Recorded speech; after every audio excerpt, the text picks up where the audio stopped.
क्या तुमने कभी एक सिंपल डिसीजन लेने में भी घंटों लगा दिए हैं?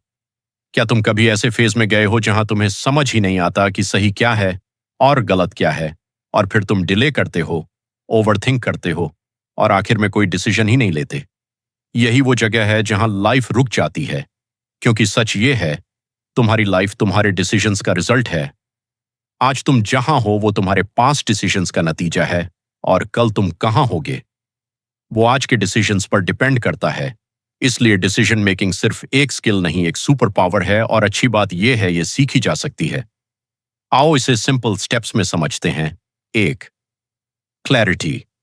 अगर तुम्हें पता ही नहीं कि तुम क्या चाहते हो तो क्लियर डिसीजन नहीं ले पाओगे। खुद से पूछो, मुझे क्या चाहिए? मेरी प्रायोरिटी क्या है? गोल क्लियर, डिसीजन इजी दो। ओवरथिंकिंग को समझो। ओवरथिंकिंग डिसीजन का दुश्मन है। एक ही बात को बार बार सोचोगे तो कंफ्यूजन बढ़ेगा। रूल याद रखो, 70% श्योर हो तो डिसीजन ले लो।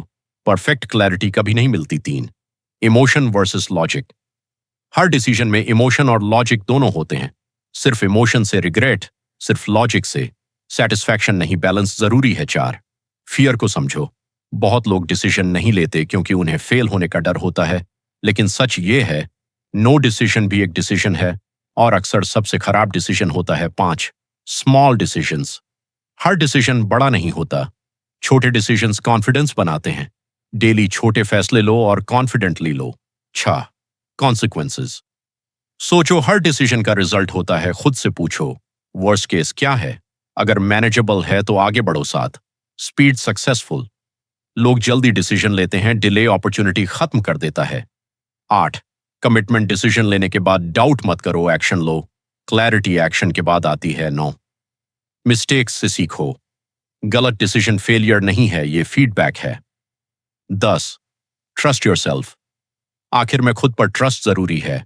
हर बार दूसरों से पूछोगे तो कॉन्फिडेंस खत्म हो जाएगा। सिंपल सिस्टम फॉलो करो। स्टेप 1, गोल क्लियर करो। स्टेप 2, ऑप्शंस लिखो।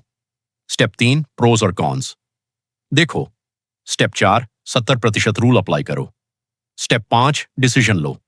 स्टेप 6, तुरंत एक्शन लो। एक पावरफुल बात, परफेक्ट डिसीजन जैसा कुछ नहीं होता, सिर्फ बेस्ट पॉसिबल डिसीजन होता है उस मोमेंट के लिए। इसलिए वेट मत करो, एक्शन लो, क्योंकि मूवमेंट क्लैरिटी लाता है। आज से एक हैबिट शुरू करो, डिले बंद करो, टाइम लिमिट सेट करो और डिसीजन लो। अगर ये स्क्रिप्ट तुम्हें पावरफुल लगे तो कमेंट्स में लिखो। डिसाइड लाइक करो, शेयर करो, सब्सक्राइब करो, और याद रखो, सक्सेसफुल लोग हमेशा सही डिसीजन नहीं लेते, वो अपने डिसीजंस को सही बना देते हैं।